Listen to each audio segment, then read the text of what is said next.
첫 번째는 외로움은 하나님의 일을 이룰 수 있는 기회가 된다라는 것입니다. 여러분, 감리교회 창시자 요한 웨슬리 잘 아시죠? 이 요한 웨슬리는 설교할 때 예언자적인 설교를 많이 했습니다. 사람의 눈치를 보지 않고 하나님의 눈치를 보고 설교했습니다. 그래서 교회에 있는 힘 있는 사람들이나 그리고 정치가들, 많은 사람들에게 말씀에 직격탄을 날린 것이 요한 웨슬리입니다. 그래서 요한 웨슬리가 설교를 하고 설교의 역사를 살펴보니까 요한 웨슬리가 설교를 하고 이 설교 때문에 무려 50번의 폭동이 일어났다라고 설교의 역사 속에 그렇게 증언되고 있습니다. 그러나 그런 외로움 속에서도 요한 웨슬리는 하나님의 말씀을 증언했고 결국에는 감리교단을 세우는 그런 하나님의 큰 일을 이룰 수가 있었던 것입니다. 여러분, 다니엘은 참으로 외롭고 고독했습니다. 그 누구 하나 자기의 편이 되어주지 않았고 그 수많은 같이 일하던 사람들이 다 자기를 죽이려고 자기를 함정에 빠뜨리려고 했기 때문에 너무나 외로웠습니다.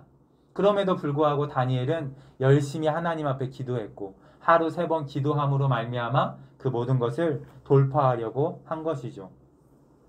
다니엘은 지금 거의 70년 가까이 이방 나라에서 고위 관리 역할을 했죠. 그래서 얼마나 많은 일을 겪었겠습니까? 수많은 상황을 겪으면서 그의 연륜이 많이 쌓여졌을 것입니다.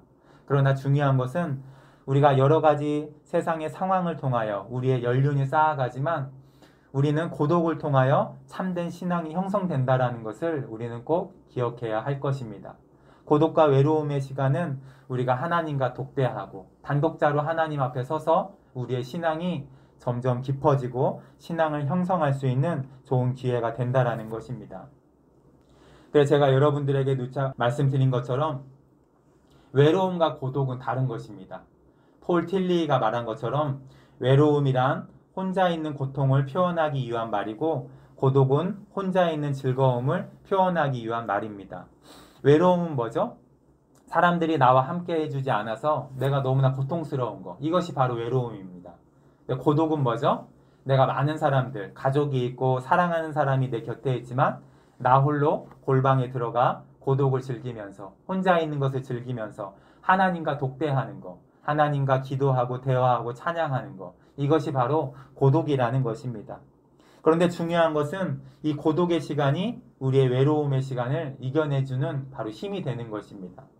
우리가 세상을 살다 보면은 부하 직원이 아닌 분이 많이 있어도 위에 나의 좋은 상사가 있어도 우리는 외로울 때가 있습니다. 고난이 올 때가 있습니다.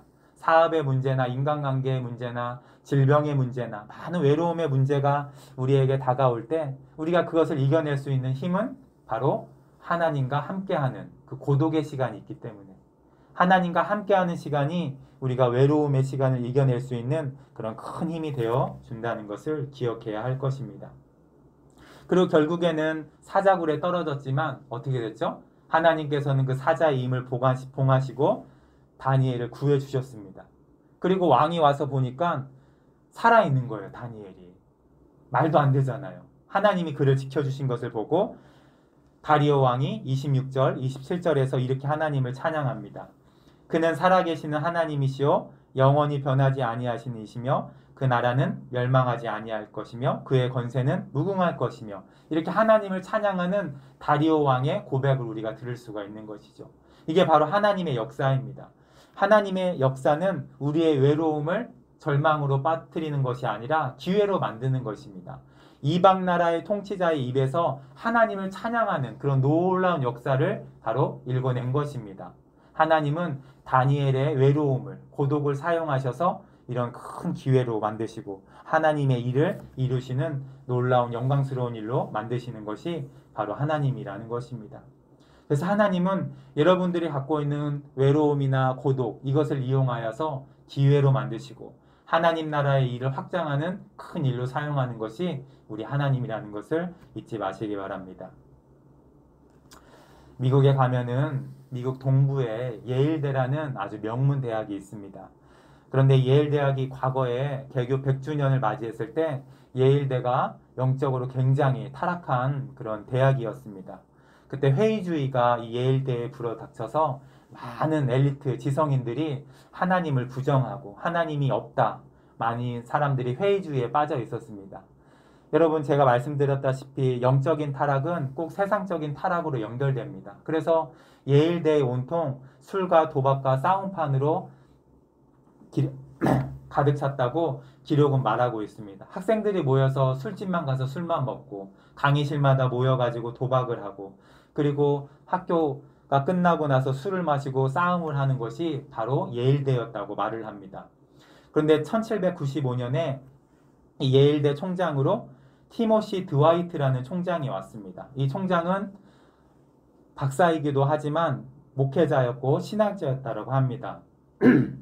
드와이트 총장이 이 예일대에 부임해가지고 가장 먼저 한 것은 뭐였죠? 바로 매주 총장 설교를 한 것입니다. 매주 총장 설교를 통하여 예일대 학생 약 200명을 앉혀놓고 매일 하나님의 성경의 권위를 강조하고 하나님의 살아계심을 강조하고 하나님이 얼마나 이 우주 만물을 통치하시는 구원자임을 강조하면서 매주 그렇게 설교를 했습니다. 그리고 이 드와이트 총장님이 계속해서 경건의 삶을 살았고 총장실에 불이 꺼져 있지 않았다라고 합니다. 하루 4시간만 잠을 자면서 계속 성경을 연구하고 또 학교를 위해서 기도하고 학교의 부흥을 위하여 이 드와이트 총장이 예일대를 위하여 열심히 기도했다라고 합니다. 여러분 얼마나 외로웠는지 모릅니다. 이 드와이트 총장은 혼자 그렇게 하나님의 말씀의 권위를 강조하고 혼자 하나님의 말씀을 증언하고 경건의 삶을 살았지만 교수와 학생들은 드와이트 교황이라고 하면서 드와이트 총장을 비아냥거렸다고 합니다. 그리고 드와이트 총장이 사는 사택에 찾아와서 돌을 던져서 사택의 유리창을 깨고 그리고 총장이 설교하고 강의할 때 야유를 외치면서 총장을 무시하는 일이 있었다고 합니다. 무려 7년 동안 이렇게 했습니다. 하지만 드와이트 총장은 예일대의 부흥을 위하여 다시 영적인 각성을 위하여 매주 설교를 했고 하나님 앞에서 뜨겁게 기도하는 총장으로 7년 동안 계속 있었다고 합니다. 근데 7년 후에 놀라운 일이 일어났습니다. 예일대에 놀라운 부흥이 일어났는데 이 드와이트 총장의 설교를 들은 2명의 학생이 회개가 터져 나온 것입니다. 통에 자복하면서 하나님 앞에 부르짖었고 자기의 죄를 하나님 앞에 통탄하면서 울부짖었다고 합니다. 이 2명의 회개가 확산이 되어서 당시 예일대 학생이 225명이었는데 3분의 1이 하나님을 경험하고 회심하는 놀라운 역사가 예일대에 일어났다고 합니다. 그리고 설교의 역사를 보니까 이 이후로 예일대 도박이 다 사라졌고 술판이 다 사라졌고 그리고 싸움이 사라지고 많은 학생들이 강의가 끝나면은 다 저녁에 술집으로 갔는데 술집 가던 발걸음이 교회로 옮겨졌다라고 합니다. 사람들이 모여서 세상의 정치 얘기하고 교수님들 뒷담화를 깠는데 그 모든 대화들이 하나님에 대한 대화로 다 바뀌었다라고 합니다. 여러분 그것뿐이 아닙니다.